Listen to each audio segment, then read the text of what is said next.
தாக்குதல் நடத்துகிற ஏரியாவுக்கு போய் நின்று அவனை வெளியே எங்கேயும் போவாதான் தடுக்க மாட்டாங்க. அவன் ஃப்ரீயா சுத்துவான். எசி தெருவை சுத்தி போலீஸ் வந்து நின்றுக்குவாங்க. தாக்குனவன் திரும்ப திரும்ப தெருவுக்கு வருவான், கடை தெருவில் திரிவான், போலீஸோட உறவாடுவான், அவன்கிட்ட பேசிட்டே திரிவான். இவன் தான் அடிச்சா, இவன் தான் தாக்குனா, இவன் தான் பண்ணாங்கிறது எல்லாமே மீடியாவில் தெரியும். ஆனா அவன் மேல கை வைக்கவே மாட்டாங்க போலீஸ். அவன் தெரிஞ்சுக்கிட்டே இருப்பான். ஐயோ பாவம், இவர்கள் அப்பாவிகள், இவர்கள் மீது இப்படி ஒரு தாக்குதலை நடத்தியிருக்கிறார்களே, இது அநீதி ஆயிற்றே, இதற்கு நாம் ஒரு தீர்வை கண்டாக வேண்டும், இவர்களுக்கு நீதியை பெற்றுத்தர வேண்டும், நாம் படித்திருக்கிறோம், அதற்காக யூனிஃபார்ம் போட்டிருக்கிறோம், அந்த கடமையை செய்ய வேண்டும் என்று ஒரே ஒரு போலீஸுக்கு கூட, ஒரே ஒரு அதிகாரிக்கு கூட, அவன் வட இந்தியாவிலிருந்து வந்தாலும் அதுதான், தமிழ்நாட்டுக்குள்ளே இருந்தாலும் அதுதான்.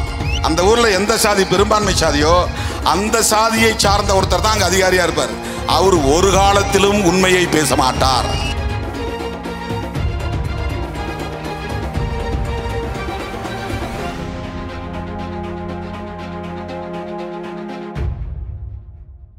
அந்த ஊர்ல எந்த சாதி பெரும்பான்மை சாதியோ அந்த சாதியை சார்ந்த ஒருத்தர் தான் அங்க அதிகாரியா இருப்பார். அவர் ஒரு காலத்திலும் உண்மையை பேச மாட்டார். ஸ்பெஷல் பிரான்ச்னு நினைக்கிறேன்.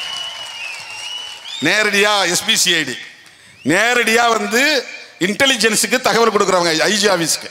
அவங்க எஸ்பிக்கு தர மாட்டாங்க. எஸ்பி தனியா தன் கட்டுப்பாட்டில் ஒரு உளவுத்துறை வச்சிருப்பாரு. அவர் கூட உண்மையை சொன்னாலும் சொல்லுவார். இவங்க இந்த தரப்பில் இருக்கிறவங்க நேரடியாக தகவல் உண்மை சொல்ல மாட்டாங்க. அவங்க பெரும்பாலும் பெரும்பான்மை சாதியை சார்ந்தவங்க தான் ஒவ்வொரு மாவட்டத்திலையும் அப்படி தான் போடுவாங்க. இந்த ஊரில் இந்த சாதி பெரும்பான்மையாக இருந்தால் அந்த எஸ்பிசிஐடி அந்த சாதியை சார்ந்தவராக தான் இருப்பார். நீங்க கண்ணை மூடிட்டு முடிவு பண்ணிடலாம். அங்க எஸ்பிசிஐடியா ஒருத்தர் இருக்காருன்னா அவர் ஆன்டி தலித்தா தான் இருப்பார், தலித்துகளுக்கு விரோதியா தான் இருப்பார். அப்படின்னா அவர் தகவல் கொடுப்பார். அப்ப அவர் என்ன சொல்லியிருப்பார்னா, சார் அது வெறும் கொட்டா சார், அதில் ஒன்றும் இல்லை சார், சும்மா அது ஏதோ தூக்கி போட்டாங்க எரிஞ்சு போச்சு. அப்ப எரிஞ்சு போன கார் வந்து வெறும் பொம்மை காரா? எரிஞ்சு போன 2 சக்கர வண்டி பிளாஸ்டிக்ல செஞ்ச 2 சக்கர வண்டியா? அது எப்படி எரிந்தது? இப்போ 12 பேர் வந்து மருத்துவமனையில் படுத்தாங்களா? அவங்களாம் ஆர்டிஃபிஷியல் இன்டெலிஜென்ஸில் செய்யப்பட்டவங்களா? அவங்க உண்மையான மனிதர்கள் இல்லையா? பாதிப்பு நடந்திருக்கிறது. காவல்துறை தவறாக மேலதிகாரிகளுக்கு தகவல் தருகிறார்கள். உள்ளூர் காவல்துறையை சார்ந்தவர்கள், உளவுத்துறையை சார்ந்தவர்கள் தகவல் தருகிறார்கள். இப்போ கூட எங்கள் கூட்டத்தை பற்றி என்ன ரிப்போர்ட், எவ்வளோ பேர் வந்தாங்க? ஒரு 200 பேர் இருக்கு சார்பாங்க. அங்கே ரிப்போர்ட் வந்து இங்கே எத்தனை ஆயிரம் பேர் வந்திருக்காங்கன்னு சொல்ல மாட்டாங்க. 200 பேர் வந்திருக்கிறாங்க. மற்ற கோரிக்கைகளாக விட மாட்டாங்க. போலீஸ் ரொம்ப கடுமையாக விமர்சனம் பண்ணி பேசினாரு, அதிகாரிகளை விமர்சனம் பண்ணி பேசினாரு, அப்படி நெகட்டிவ் ரிப்போர்ட் தான் போகும். எதிர்மறையான ரிப்போர்ட் அறிக்கை தான் அங்கே போகும். ஆகவே வன்முறை நடந்தது உண்மை, பாதிக்கப்பட்டவர்கள் தலித்துகள் என்கிற போது பாதிக்கப்பட்டவர்கள் மீதும் வழக்கு தொடுக்கிற அணுகுமுறை என்ன அணுகுமுறை? இவர்கள் எங்கே போய் அடித்தார்கள்? பெட்ரோல் பங்கில் நடந்தது என்பது உண்மை அல்ல. இதற்கு ஒரு பின்னணி இருக்கிறது. இதை நாட்டு மக்களுக்கு சொல்ல வேண்டியது நம்முடைய பொறுப்பு. கோரிக்கை முதலில் சொல்லிவிடுகிறேன். அங்கே அடைக்கலம் காத்த ஐயனார் திருக்கோயில் ஒரு கோயில் இருக்கிறது. அது ஆதிதிராவிடர் சமூகத்திற்குரிய கோயில். காலம் காலமாக தலைமுறை தலைமுறையாக அந்த மக்கள் அந்த கோயிலை வணங்கி வருகிறார்கள், திருவிழா எடுத்து வருகிறார்கள். அதை ஒட்டி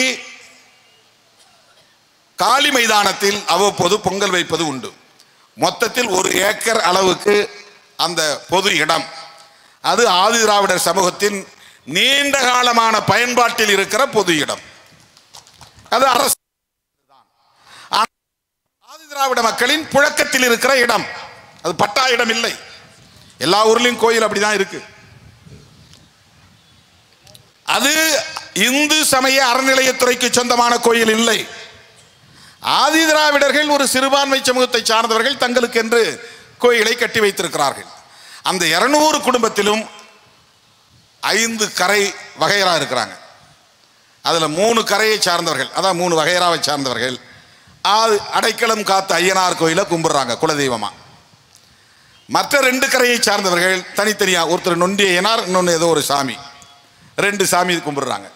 அது ஒரு 15 குடும்பம், இன்னொன்று ஒரு 25 குடும்பம், 20 குடும்பம். இந்த 3 கரை இல்லாம ஆனா ஒரே சமூகமா அங்க இருக்கிறாங்க. இது எல்லா ஊரிலும் எல்லா சமூகங்களையும் இந்த மாதிரி வகையரா உண்டு. குலதெய்வங்கள் மாறுபடும். இப்போ எங்கள் ஊரில் கூட 2 குலதெய்வம் இருக்குது. ஒன்று வீரனார், இன்னொன்று மாயவன். இப்போ நான் இருக்கிற குடும்பத்தை சார்ந்த ஒரு 7-8 கொத்துவை சார்ந்தவங்கெல்லாம் மாயவனை சாமியாக கும்பிட்றாங்க. இன்னொரு 7-8 வகையராவை சார்ந்தவர்கள் வீரனாரை சாமியாக கும்பிட்றாங்க. இது ஊரில் இருக்கக்கூடிய 2 வகையான குலதெய்வம். அந்த மாதிரி வடகாடு கிராமத்தில் 5 கரையை சார்ந்தவர்கள், 3 கரையை சார்ந்தவர்கள் ஒரு சாமியை கும்பிட்றாங்க, அடைக்கலங்காத்த ஐயனார். அந்த அடைக்கலங்காத்த ஐயனார் சாமியை கும்பிடுகிறவர்கள் பெரும்பான்மை, 100 குடும்பங்களுக்கு மேலே. மற்ற 2 வகை கரையை சார்ந்தவர்கள் மொத்தத்திலே 30 குடும்பம் அல்லது 35 குடும்பம், அவ்வளவுதான். இந்த அடைக்கலம் காத்த ஐயனார் கோவில் இருக்கிற இடம் சற்றொப்ப 1 ஏக்கர், 3/4 ஏக்கருங்கிறாங்க, 1 ஏக்கர்ன்றாங்க. கோயிலுக்கு முன்னால திண்டு மாதிரி கல் கட்டி அதில் உபசாமிகள், இந்த துணை தெய்வங்களெல்லாம் சிலை வைக்கிறது, அருவாள் வைக்கிறது, கொடுவாள் வைக்கிறது, அம்பு வைக்கிறது, கத்தி வைக்கிறது, இந்த மாதிரி கட்டுறாங்க. காலமாக இந்த கோயில் வெறுமன இருந்து பாழடைந்த நிலையில் இப்போ புதிதாக அதை இடித்து நல்ல பெருசாக அகலமாக கட்டலாம் அப்படின்னு முயற்சிக்கிறாங்க. அங்கிருந்து தான் பிரச்சனை வருகிறது. இந்த பிரச்சனையை புலனாய்விலே காவல்துறை அறிந்திருக்க வேண்டுமா வேண்டாமா? வடகாடு கிராமத்தில் பிரச்சனை முதலில் 2009 தொடங்குகிறது. அப்போதே அவர்கள் சாமி கும்பிடுகிற போது பிரச்சனைகள் செய்திருக்கிறார்கள். 2015 கோவிலை இடித்து பெரிதாக கட்டுகிறார்கள். அப்படி கட்டக்கூடாது என்று எதிர்ப்பு. அவ்வப்போது அம்பேத்கர் படம் போட்ட பதாகைகளை வைக்கிறார்கள் கடை வீதியிலே. அந்த பதாகையை கிழிக்கிறார்கள். புகார் கொடுத்தால் நடவடிக்கை இல்லை. அதெல்லாம் கண்டுக்க மாட்டாங்க. போலீஸ் கொடுத்தா போயா பார்த்துக்கலாம், அதெல்லாம் ஒன்றும் ஆகாது போ. இந்த மாதிரி பல சம்பவங்கள் நடந்திருக்கு. ஒரு 20 ஆண்டுகளுக்கு முன்னால் இன்னொரு சமூகத்தை சார்ந்த இளைஞர்கள் அந்த பொது இடத்துல நாங்கள் வாலிபால் விளையாடுறோம், எங்களுக்கு இந்த இடத்த கொடுங்க. இப்போ அவங்க 2000 குடும்பம் இருக்கிறாங்க. அவங்களுக்கு பல இடங்களில் பொது இடம் கிடக்குது, விளையாடுறதுக்கு இடம் கிடக்குது, சந்தைப்பேட்டையில் இடம் கிடக்குது, அங்கெல்லாம் போய் விளையாடலாம். சரி, இது பக்கத்திலே இருக்குது கேட்குறாங்க. இவங்க பெரும்பாலும் இளகிய மனம் உள்ளவர்கள், பெருந்தன்மை உள்ளவர்கள். நம்ம ஊர் பசங்க கேட்குறாங்க, சரி விளையாண்டுக்குங்க, அது பொது இடம் தானே, விளையாண்டுக்குங்க. அப்படி விளையாடி கொண்டிருந்தவர்கள் கோவிலை கட்ட எதிர்ப்பு தெரிவிக்கிறார்கள், விரிவுபடுத்த எதிர்ப்பு தெரிவிக்கிறார்கள். நாங்கள் கோயிலை கட்ட போகிறோம், இன்னும் பல ஏற்பாடுகள் செய்ய வேண்டும், இனிமேல் நீங்கள் இங்கே வாலிபால் விளையாட வேண்டாம் என்று சொன்னதுதான் பிரச்சனை. திருமாவளவன் படம் போட்ட பதாகை வைத்தால் கிழித்தெறிவது, அம்பேத்கர் படம் போட்ட பதாகை வைத்தால் கிழித்தெறிவது. ஏன் அந்த 2 காரை அடித்து உடைத்திருக்கிறார்கள் என்றால், தீ வைத்திருக்கிறார்கள் என்றால், ஒரு வண்டியிலே திருமாவளவன் படம் இருந்திருக்கிறது, விடுதலை சிறுத்தைகளின் கொடி போடப்பட்டிருக்கிறது. அண்மையிலே மாண்புமிகு முதலமைச்சர் அவர்கள் சட்டமன்றத்திலே ஒரு தீர்மானம் கொண்டு வந்தார். இனிமேல் அரசு ஆவணங்களில் அல்லது புழக்கத்தில் காலனி என்கிற சொல்லை கையாளக்கூடாது. வடகாடு என்பது கிராமத்தின் பெயர். ஆனால் எஸ்சி மக்கள் இருக்கிற பகுதியை மட்டும் எஃப்ஐஆரில் போட்டாலும் வேற எந்த ரெக்கார்டில் போட்டாலும் வடகாடு காலனி, ஊர் ஒன்று தானே, வடகாடுன்னு போட்டால் போதும் இல்லை, ஏன் 2ஆ பிரித்து காட்டணும்? அதுக்கு என்ன தேவை வந்ததுன்னு தெரியல. அவனும் வடகாடு, இவனும் வடகாடு. வடகாடுன்னு சொன்னால் போதும், அதை 2ஆ பிரித்து சொல்ல வேண்டிய தேவை என்ன இருக்கிறது? அப்படி அடையாளப்படுத்தினா அதுக்கு வார்டு நம்பரை சொல்லுங்க, இது 4வது வார்டு, அது 5வது வார்டுன்னு சொல்லுங்க. ஊராட்சியில் வார்டு இருக்கா இல்லையா? பேரூராட்சியில் வார்டு இருக்கா இல்லையா? எப்படியா இருந்தாலும் எழுதும்போது பிரித்து தான் எழுதணும். அது புத்தியிலே ஊறி போச்சு, ரத்தத்திலே ஊறி போச்சு. வடகாடு காலனி. இப்போ முதலமைச்சர் இனிமேல் அதை பயன்படுத்தக்கூடாதுன்னு சொன்னாங்க. இந்த ஊரில் இருக்கிற பையங்க கொஞ்சம் விவரம் தெரிஞ்ச பசங்க, அரசியல் புரிதல் உள்ள பசங்க இதை புரிஞ்சுக்கிட்டு உடனே முதலமைச்சருக்கு நன்றி அப்படின்னு யாம்படத்தையும் போட்டு வச்சுட்டாங்க. அதை பெட்ரோல் ஊற்றி கொளுத்துறாங்க. இது சாதி மோதல் இல்லையா? முதலமைச்சர் படமும் இருக்கக்கூடிய டிஜிட்டல் பேனர், திருமாவளவன் படம் மட்டும் இல்லை, அதில் அம்பேத்கர் படம் மட்டும் இல்லை, முதலமைச்சர் தளபதி மு.க. ஸ்டாலின் அவர்களின் படமும் அதில் இருக்கு. அவருக்கு தான் நன்றி சொல்லப்படுகிற பதாகை அது. அந்த பதாகையை தீ வைத்து கொளுத்துகிறார்கள். அதுவும் பெட்ரோல் கொண்டு வந்து அதை ஊற்றி கொளுத்தி இருக்கிறார்கள் என்றால் இது சாதி அடிப்படையிலானதா இல்லையா? முத்துமாரியம்மன் தேரோட்டத்தில் நாம் பங்கேற்பதில்லை என்று அடைக்கலம் காத்த ஐயனார் கோயிலை அந்த சாமியை வழிபடக்கூடிய ஒரு பிரிவினர், 3 வகையாக்களை சார்ந்த ஒரு பிரிவினர் முன்கூட்டியே முடிவு செய்து இப்படிலாம் பிரச்சனை இருக்கு, நாம தேரோட்டத்துக்கு போக வேண்டாம் அப்படின்னு முடிவு பண்றாங்க. முத்துமாரியம்மன் கோயிலுக்கு அவங்க போகலை, தேரோட்டத்துக்கு அவங்க போகலை. ஏன் வம்பு? இப்போ அவங்களுக்கு இருக்கிற ஒரு காமன் சென்ஸ் பாருங்க. அவங்க கூடி முடிவு பண்ணி வேணாம், ஏற்கனவே இந்த பிரச்சனை இருக்கிறதுனால வேண்டாம். அப்போ ஒரு பிரச்சனை இருக்குங்கிறது தெரியுதில்ல.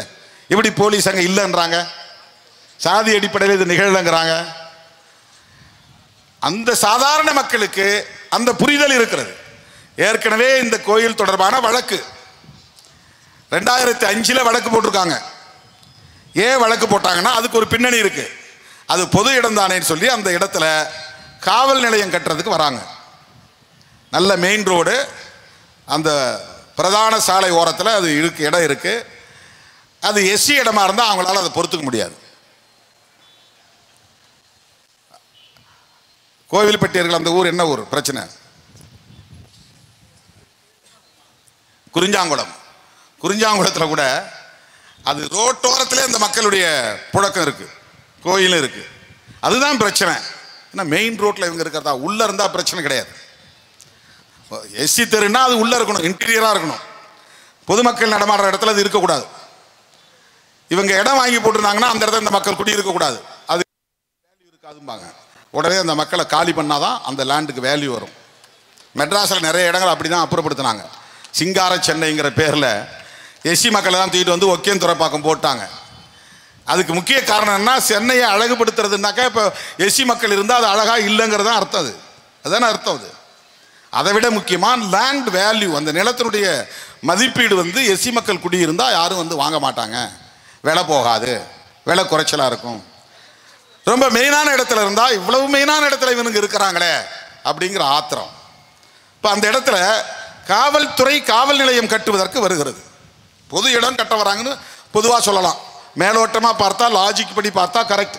இது ஒன்றும் உங்கள் பட்டா இடம் இல்லையே, இது கவர்மெண்ட் லேண்டு தானே, இந்த இடத்துல அரசாங்கம் கட்டிடம் கட்டுறதுல உங்களுக்கு என்ன பிரச்சனை, அரசாங்க இடம் கட்டித்தான் தீருவோம் அப்படின்னு அதிகாரிகள் பேசுவாங்க.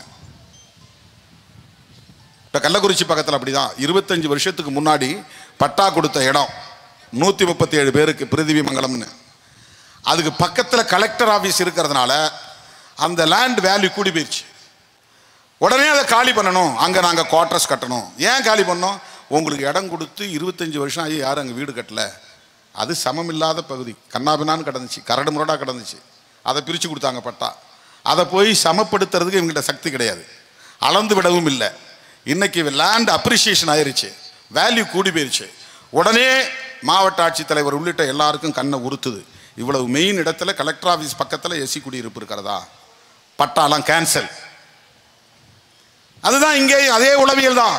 இந்த இடத்துல இவங்க 1 ஏக்கர் பரப்பளவு உள்ள இடத்தை பயன்படுத்துறாங்களே, இந்த இடத்துல ஒரு காவல் நிலையத்தை கட்டலாம். இப்போ ஆதிராவிட சமூகத்தை சார்ந்தவர்கள் போய் வழக்கு போடுறாங்க. சில நேரங்களில் நீதிமன்றம் நமக்கு உயிர் கொடுக்குது. அப்பப்போ உயிர் கரட்டிட்டு போகிற நேரத்தில் வாயில் பால் ஊற்றுற மாதிரி, தண்ணி ஊற்றுற மாதிரி நீதித்துறை சில நேரங்களில் நல்ல தீர்ப்புகளை எல்லாம் தந்துடுவாங்க, தெரியாமலே தந்துடுவாங்க. அது ஒரு சில நீதிபதிகள் நியாயவான்களும் இருக்கிறாங்க, ரொம்ப மோசமாக தீர்ப்பு தரவங்களும் இருக்காங்க. அப்பப்போ ஏதாவது நல்ல தீர்ப்பும் தந்துடுவாங்க. இப்போ இந்த 10 பல்கலைக்கழக மசோதாக்களுக்கு அங்கீகாரம் தந்த மாதிரி உச்ச நீதிமன்றத்தில் வடகாடு ஆதிதிராவிட சமூகத்தை சார்ந்த மக்கள் தொடுத்த வழக்கை விசாரித்த நீதிமன்றம் அந்த இடத்தில் காவல் நிலையத்தை கட்டக்கூடாது என்று தீர்ப்பளித்து விட்டது. ஆதிதிராவிட மக்களுக்கு ஃபேவரா வந்துருச்சு. இப்போ என்ன பண்றது?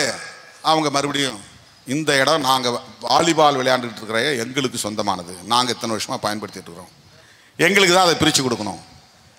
உடனே நீயும் கேஸ் போடு. கேஸ் போட்டு பெண்டிங்லேயே வச்சிருக்கிறாங்க. அந்த கேஸை நடத்தவே இல்லை. அந்த கேஸை நடத்தவே இல்லை. வாய்தா போட்டு வாய்தா போட்டு வாய்தா போட்டு வாய்தா போட்டு தள்ளிக்கிட்டே போகிறாங்க. இப்போ காவல்துறை நீயும் விளையாடாத, நீ அங்கே போகாத, சாமி கும்பிடாத. இது என்னையா நீதி? இது எந்த உலகத்து நீதி? இது தலைமுறை தலைமுறையாக ஒடுக்கப்பட்ட மக்கள் பயன்படுத்தி வந்த இடத்தை இன்னொருவன் வேண்டுமென்றே வீம்புக்கு ஆக்கிரமிப்பு செய்ய நினைக்கிறான். நீ செய்வது தவறு, உனக்கென்று வேறு இடம் இருக்கிறது, நான் வேறு இடம் பார்த்து தருகிறேன் அல்லது வாங்கி தருகிறேன் அல்லது ஏற்பாடு செய்து தருகிறேன் என்றல்லவா சொல்லி இருக்க வேண்டும். அவங்களுக்கு நீ விளையாட இடம் கொடுக்க வேண்டாம் நாம சொல்லலை, விளையாட இடம் கொடுங்க. இவர்கள் பயன்படுத்தி கொண்டிருந்த இடம் பொங்கல் வைத்து விழா கொண்டாடிய இடம். அந்த இடத்திலே அவர்கள் பிரச்சனை செய்கிறார்கள் என்றால் அதை தடுக்க வேண்டிய ஆட்சி நிர்வாகம் தடுக்காமல், அந்த வழக்கில் இன்டர்வியூன் பண்ணாம, அவங்க போய் பெட்டிஷன் போடலை, அவங்க பார்ட்டியாகவும் இல்லை. இந்த மாதிரி சம்பவம் நடக்கும்போது 2 சமூகத்துக்கு இடையில மோதல் வரும் என்ற சூழல் வருகிற போது அதிகாரிகள், மாவட்ட ஆட்சியரோ அல்லது மாவட்ட காவல்துறை கண்காணிப்பாளரோ அதில் தலையிட்டு அந்த பிரச்சனைக்குரிய விவாதத்தில் விசாரணையில் பங்கேற்க வேண்டும். அரசு தரப்பிலே கருத்து சொல்ல வேண்டும். ஒரு பெட்டிஷன் போடணும், போடல. இதுவரையில் அதில் அவர் தலையிடல. 10-15 வருஷமா அந்த வழக்கு அப்படியே பெண்டிங்ல இருக்கு.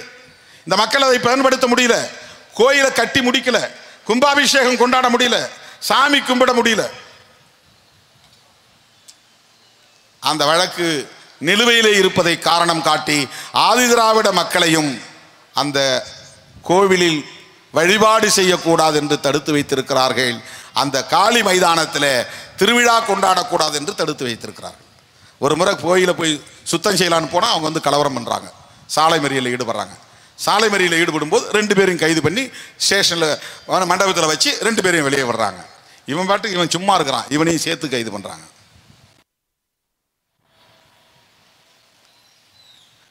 திண்டு கட்டி அங்கே சில உப தெய்வங்களை வைப்பதற்கான முயற்சியில் ஈடுபட்ட போது அவர்கள் சாலை மறியலில் ஈடுபடுகிறார்கள்.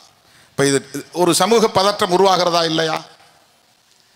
உடனடியாக அரசு தலையிட்டு திறப்பையும் பேசி அவர்களிடையே ஒரு சுமூகமான நல்லிணக்கத்தை ஏற்படுத்தி இருக்க வேண்டுமா வேண்டாமா? ஆனால் பேச்சுவார்த்தைங்கிற பெயரில் இப்போ கூட அண்மையில் நடந்திருக்கு, 4 நாளைக்கு முன்னாடி. இந்த பேச்சுவார்த்தையில் மறுபடியும் என்ன சொல்கிறாங்கன்னா, நீங்கள் சும்மா இருங்க, அங்கே கோயிலுக்கிட்ட போகக்கூடாது, இனிமே அவங்க வழக்கில் போய் தலையீடு செய்து அதன் பிறகுதான் முடிவு சொல்லுவாங்க. அதான் ப்ரொசீஜர், ரைட். ஆனால் இந்நேரம் அதெல்லாம் தலையீடு செய்திருக்க வேண்டுமா இல்லையா? இந்த கலவரம் நடப்பதற்கு முன்பே தலையிட்டு இருக்க வேண்டுமா வேண்டாமா? தமிழ்நாட்டில் எந்த சேரி கொளுத்தப்பட்டாலும் அங்கே எஸ்பி போக மாட்டார், உடனே கலெக்டர் போக மாட்டாங்க. காலனி தானே கொளுத்துனாங்க, சரி ரைட்டு பார்த்துக்கலாம். லோக்கலில் போலீஸ்கிட்ட கூப்பிட்டு 2 தரப்புலையும் அரெஸ்ட் பண்ணு, இமீடியட்டாக செக்யூர் பண்ணு, மேலேருந்து போலீஸ் வருது, அவங்க தரப்பில் லிமிட்டாக பார்த்துக்கோ. 50 பேர் மேலே புகார் கொடுக்குறாங்க, ஒரு 5-6 பேரை கைது பண்ணு, இந்த பக்கத்தில் ஒரு 5-6 பேரை கைது பண்ணு, பேலன்ஸ் பண்ணு. இதுதான் டைரக்ஷன்.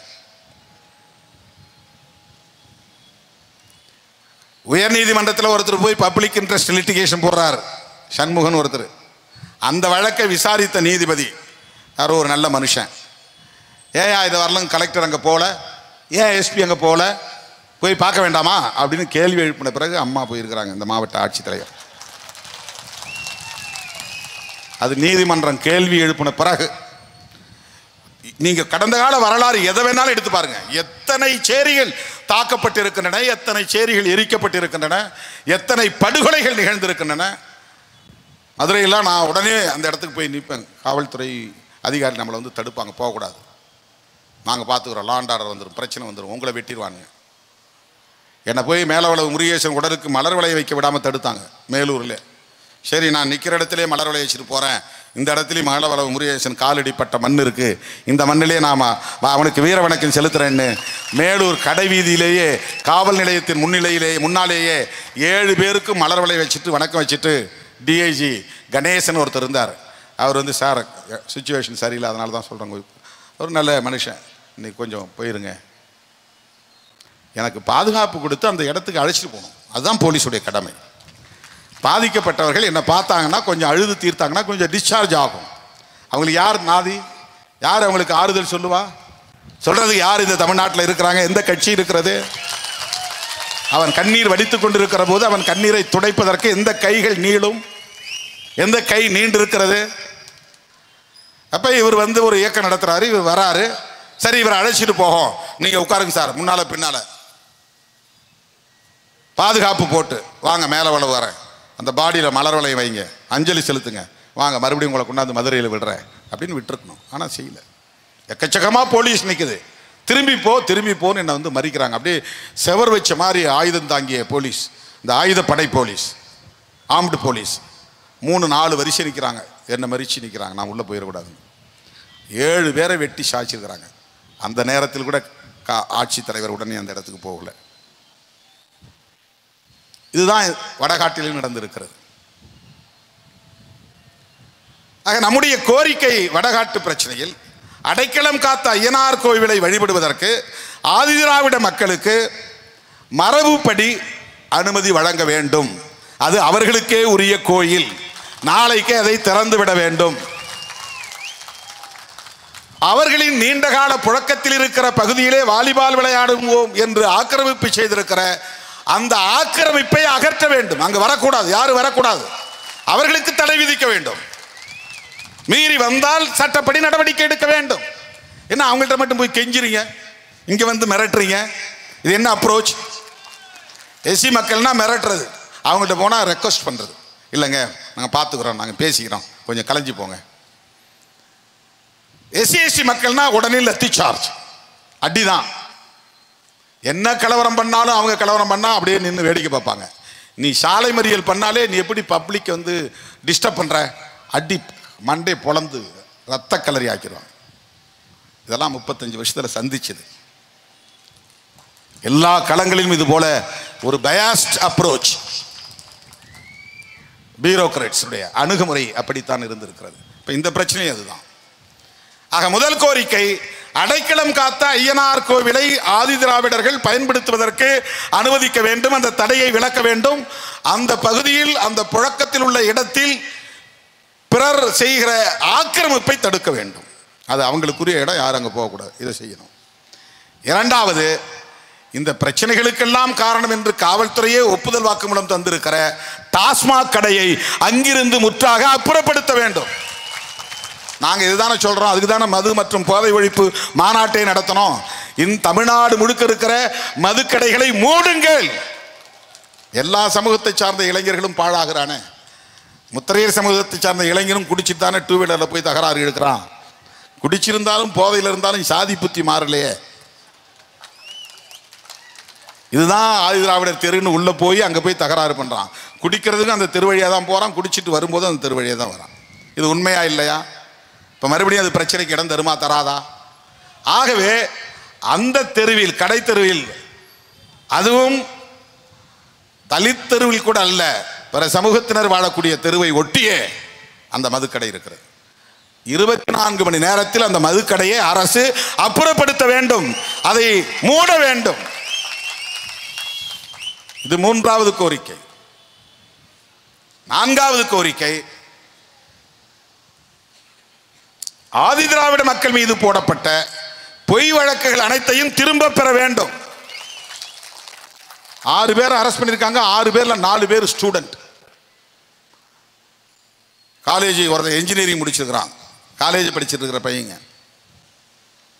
சரி, வன்முறையில் ஈடுபட்டா கைது செய்ய மாட்டாங்களா?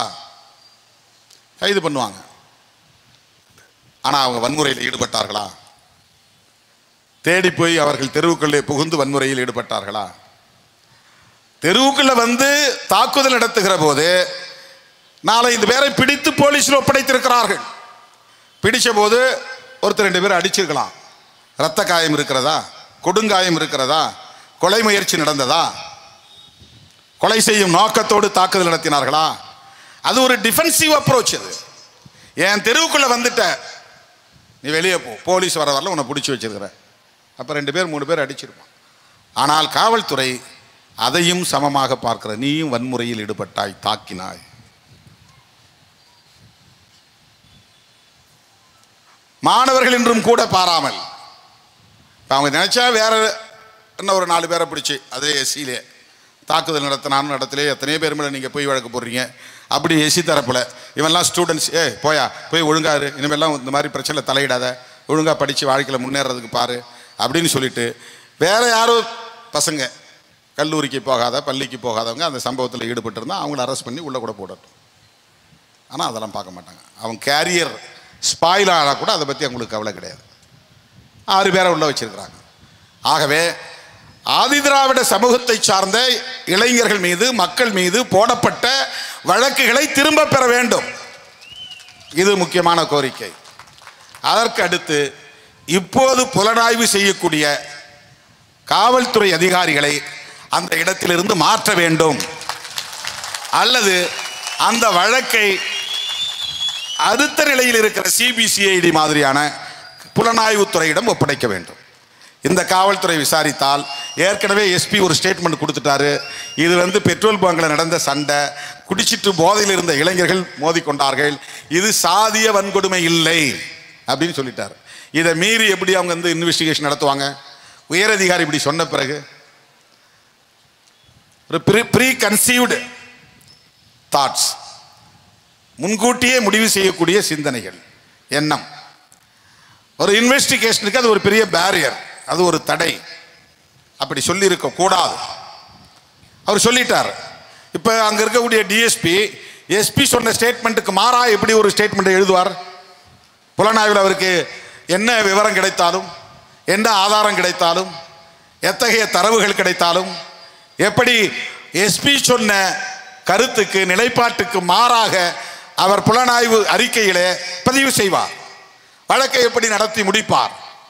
எப்படி அந்த குற்றவாளிகளுக்கு தண்டனை வாங்கி தருவார்? எனவே அந்த வழக்கில் தொடர்புடைய அதிகாரிகள், அது ஆய்வாளராக இருந்தாலும் டிஎஸ்பியாக இருந்தாலும், அவர்களிடம் அந்த விசாரணை போகக்கூடாது, அல்லது அவர்களிடமிருந்து ஒட்டுமொத்தமாக அதை மாற்றி சிபிசிஐடி விசாரணைக்கு ஒப்படைக்க வேண்டும் என்பது எமது கோரிக்கை. தமிழ்நாடு முழுவதும் இப்படி ஆங்காங்கே நடைபெற்றுக் கொண்டிருக்கிற சூழலில் தமிழ்நாடு அரசு இந்த பிரச்சனைகளை எல்லாம் எதிர்கொள்வதற்கு காவல்துறை வருவாய்த்துறை அதிகாரிகளுக்கு என்று தனியே விழிப்புணர்வு பயிற்சியை வழங்க வேண்டும். அவங்களுக்கு ஒரு சென்சிட்டைசேஷன் ப்ரோக்ராம், அவங்களுக்கு அதிகாரிகளுக்கு இந்த இஷ்யூவை எப்படி டீல் பண்ணணும், விக்டிம் சைடில் எப்படி நின்று நீங்கள் நீதியை பெற்று தரணும், இந்த வன்கொடுமை தடுப்பு சட்டத்தை எப்படி இம்ப்ளிமெண்ட் பண்ணணும், இதை பற்றி எந்த விதமான ஒரு அவேர்னஸும் காவல்துறைக்கு இல்லை, வருவாய்த்துறைக்கு இல்லை. ஒரு பிரச்சனை நடந்தால் இம்மீடியட்டாக அங்கே போய் நிற்கணும் அவங்க. அப்போ தான் லா அண்ட் ஆர்டர் பிரச்சனையை மாற்ற முடியும். வேங்கவேல் பிரச்சனைக்கு அப்படி தான் கலெக்டர் போய் அந்த பிரச்சனையை முற்றாக டைவெர்ட் பண்ணி விட்டாங்க. போனாங்க, லேட்டாக போனாங்க, ஆனால் டைவெர்ட் பண்ணி விட்டாங்க. அங்கே போய் டீ கடையில் நின்று ரெட்டை டம்ளர் இருக்குது, அவனை கைது பண்ணி இவனை கைது பண்ணி போட்டு பிரச்சனையை டிபேட்டே மாற்றி விட்டாங்க. இன்வெஸ்டிகேஷனில் அந்த ஊர் ஜனங்களே, இளைஞர்களே தண்ணி தொட்டியில் போய் போட்டாங்க. ரொம்ப இன்டெப்த்தாக நாம் விசாரிச்சிட்டோம்.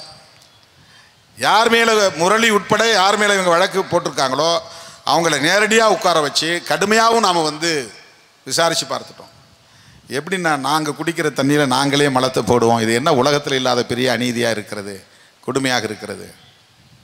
இப்போ ஒரு ஏற்கனவே ஒரு முடிவு, ஒரு ஸ்டாண்ட் எடுத்துட்டா அந்த முடிவை அப்படியே எஸ்டாப்ளிஷ் பண்ணணுங்கிறதுல பியூரோக்ராட்ஸ் ரொம்ப தெளிவாக இருப்பாங்க. அதுக்கு தகுந்த மாதிரி தான் தரவுகளை திரட்டுவாங்க, அதுக்கு தகுந்த மாதிரி தான் ஆவணங்களை தயாரிப்பாங்க. முன்கூட்டியே முடிவு பண்ணிட்டாங்க.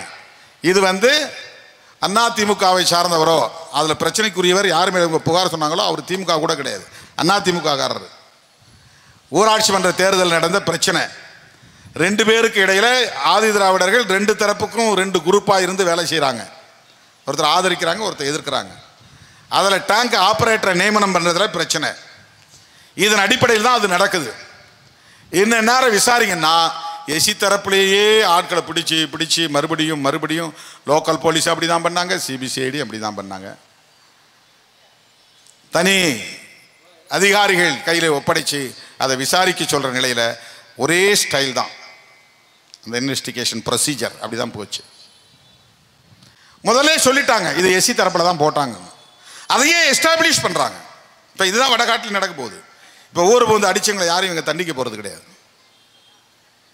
நடக்காது. ஏன்னா எஸ்பி ஸ்டேட்மெண்ட் ஆல்ரெடி டிக்ளேர், இது சாதி அடிப்படையில் நடந்ததல்ல. இப்போ இதுக்கு பின்னால் நடந்த அடைக்கலம் காத்த ஐயனார் கோயில் தகராறு என்ன, வாலிபால் விளையாடுறோங்கிற பேரில் அங்கே அடிக்கடி போய் பிரச்சனை பண்ணாங்களே அதனுடைய பின்னணி என்ன, இது தொடர்பாக நீதிமன்றத்தில் தொடுக்கப்பட்ட வழக்கின் விவரம் என்ன, வாலிபால் விளையாடக்கூடிய இளைஞர்கள் இந்த இடம் எங்களுக்கு தான் சொந்தமானது என்று கேட்டு வழக்கு தொடுத்து அந்த வழக்கு இன்னும் நிலுவையில் இருக்கிறதே அதனுடைய பொருள் என்ன, கோயிலை விரிவுபடுத்தி கட்டுவதற்காக முயன்ற ஆதி திராவிடர்களை தடுத்து நிறுத்தி இருக்கிறார்களே அதற்கு என்ன அர்த்தம், தனித்தனியே திண்டு கட்டி அதிலே துணை கடவுள்களை எல்லாம் நிர்மாணிப்பதற்கு முயற்சித்தும் அது தடுக்கப்பட்டு விட்டதே அதற்குரிய பொருள் என்ன, முத்துமாரியம்மன் கோயில் என்பது அரசுக்கு சொந்தமான கோயில், இந்து சமய அறநிலையத்துறைக்கு சொந்தமான கோயில். அதற்கு என்ன பொருள் என்றால் இது அரசுக்கு சொந்தமானது, தனியாருக்கு சொந்தமானது இல்லை என்றால் எல்லா தரப்பினரும் கோயிலுக்குள்ளே நுழையலாம், சாமி கும்பிடலாம், தேரோட்டத்தில் பங்கேற்கலாம். அதில் நான் வடத்தை தொட்டு கொடுக்கறது ஒரு மரியாதைன்னு எழுதிட்டேனா, அதனால் மேலே போய் புகாரே கொடுத்துருக்குறாங்க. ஒருவேளை போலீஸை கூட கேட்டு வாங்கியிருக்கலாம். திருமாவளவன் இப்படி ஒரு ஸ்டேட்மெண்ட்டு காவல்துறையை கண்டித்து கொடுத்துருக்கிறாரு, இப்படி ஒரு லூப் ஹோல் இருக்குது, அதான் நீங்களே ஒரு புகார் கொடுங்க, நாங்கள் திருமாவளவன் மேலே கேஸ் போடுறோன்னு கூட கேட்டு வாங்கியிருக்கலாம். இப்போ கூட கேட்டேன், நாங்கள் சாமி ஆடி போவோம் ஒவ்வொரு முறையும் மாரியம்மன் கோயிலுக்கு சாமி கும்பிடுவோம். அவங்க ரொம்ப எச்சரிக்கையாக முன்கூட்டியே எங்களுக்கு திருநீர் போட்டு நெத்தியில் திருநீர் பூசி இப்படியே போயிருங்க அப்படின்னு எங்களை அனுப்பிச்சி வச்சுருவாங்க. நாங்கள் கோயிலுக்குள்ள நுழைய மாட்டோம். அது எங்களுக்கு கிடைக்கிற மரியாதைன்னு நினச்சி நாங்கள் வந்துடுவோம். இந்த முறை என்ன நடந்தது, ஒரு 4 இளைஞர்கள், நேதாஜின்னு ஒரு பையன், இன்னொரு 4-5 பேர், அவனுங்க என்ன பண்ணியிருக்காங்க, குறுக்க நெடுக்க ஏதோ ஒரு கயிறு சங்கிலி மாதிரி போட்டுக்கிட்டு சாமி ஆடிக்கிட்டே போயிருக்கிறாங்க.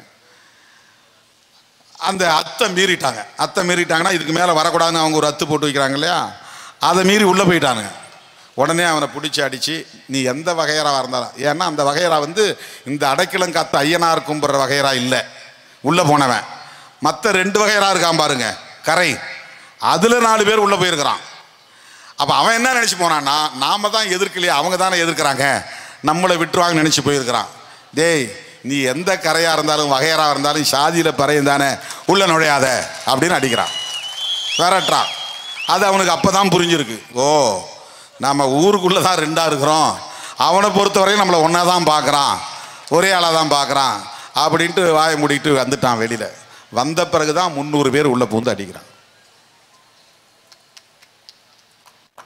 உங்களுக்கு கோயிலுக்குள்ள நுழையிற அளவுக்கு திமிர் வந்துருச்சா, இதுதான் சொல்லி அடித்தது. அடித்தவன் வேணா குடிச்சிருக்கலாம், அடித்தவன் வேணா டாஸ்மாக் போயிட்டு வந்திருக்கலாம். ஆனால் அடித்தவன் எங்களில் 3 பேர் நாங்கள் 4 பேர் போனால் அதில் ஒரு ஆளை பிடிச்சி வச்சுக்கிட்டானோ காணோம், அல்லது 3 ஆளை பிடிச்சி வச்சுக்கிட்டானோ காணோம், நான் ஒரு ஆள் தப்பிச்சு வந்துட்டேன் அப்படின்னு சொல்லும்போது அவன் என்ன சொல்லி அழைச்சான், எஸ்சி பசங்க நம்ம ஆளோட பிடிச்சி வச்சுக்கிட்டாங்க, அதுக்கு தானே 300 பேர் திரண்டு வந்தாங்க. அப்போ இது சாதி அடிப்படையில் நடந்ததா இல்லையா, இது சாதிய வன்கொடுமையா இல்லையா? எனவே காவல்துறை அதிகாரிகள் இந்த வன்கொடுமை தடுப்பு சட்டத்தை முறையாக நடைமுறைப்படுத்துவதற்கும் பாதிக்கப்பட்ட மக்களின் பக்கம் நின்று புலனாய்வு விசாரணையை முறையாக நடத்துவதற்கும் அவர்களுக்கு ஒரு விழிப்புணர்வு பயிற்சி என்பது தேவைப்படுகிறது, ஒரு சென்சிட்டைசேஷன் ப்ரோக்ராம் என்பது தேவைப்படுகிறது.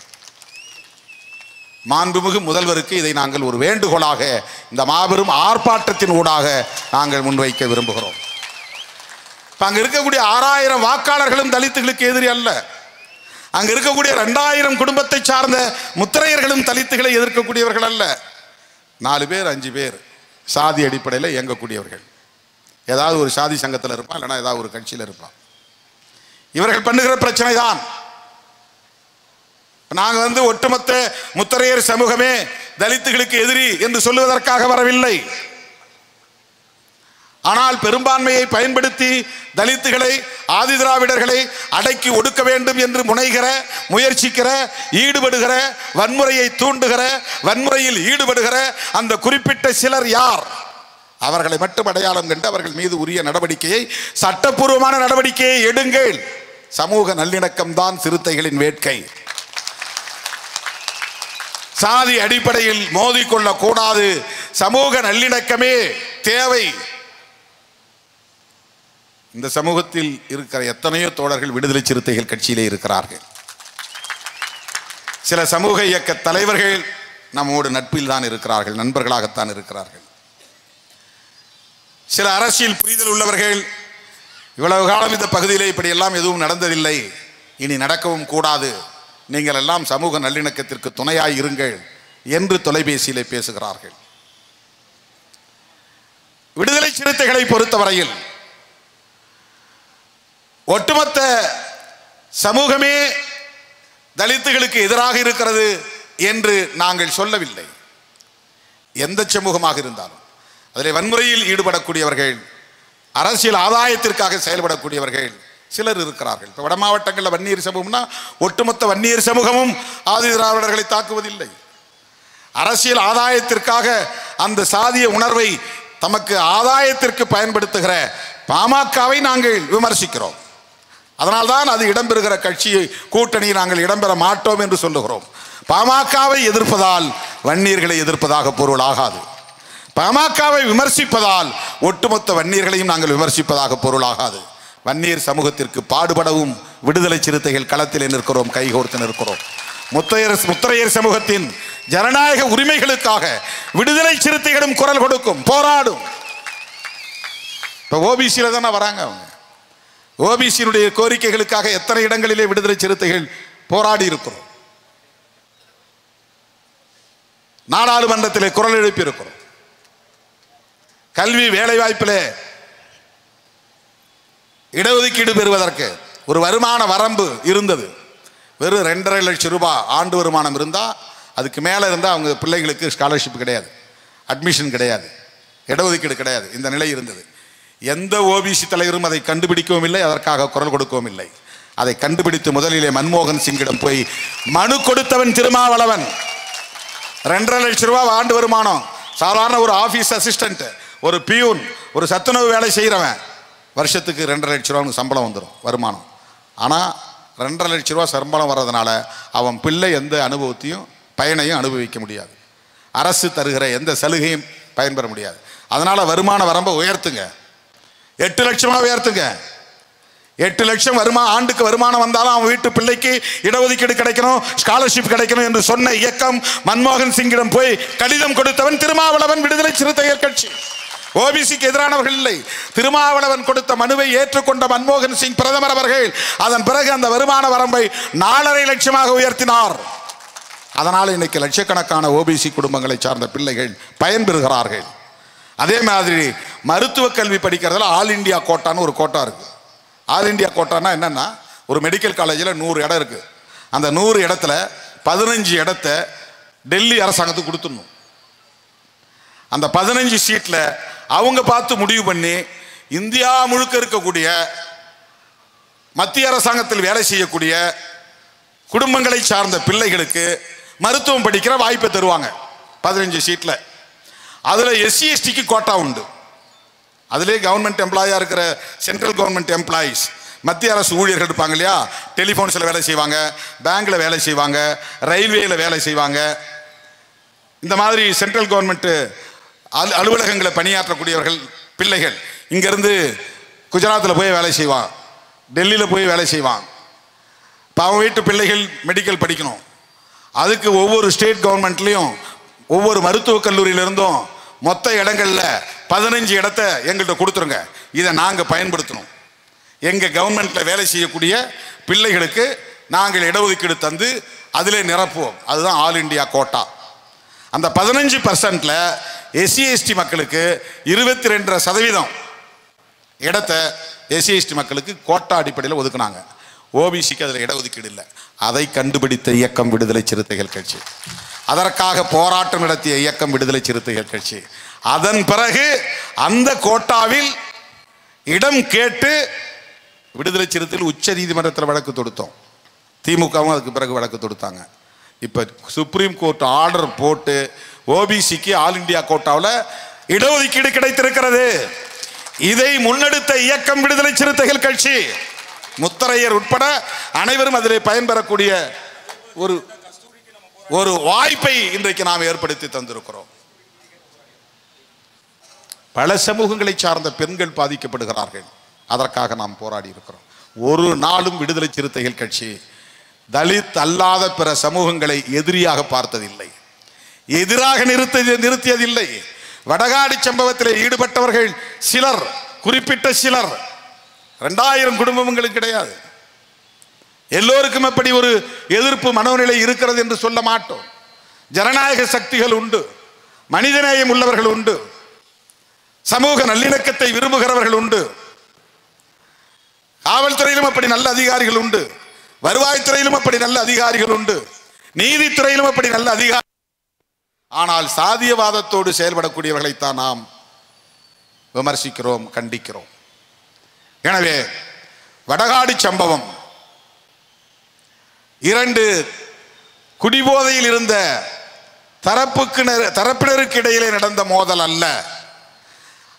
அடைக்கலம் காத்த ஐயனார் கோவிலை ஆதி திராவிடர்கள் பயன்படுத்துவதை பொறுத்துக் கொள்ள முடியாமல் அதிலிருந்து உருவான பிரச்சனை தான். அம்பேத்கர் படம் போட்ட பதாகைகளை கிழித்தெறிவதிலிருந்து,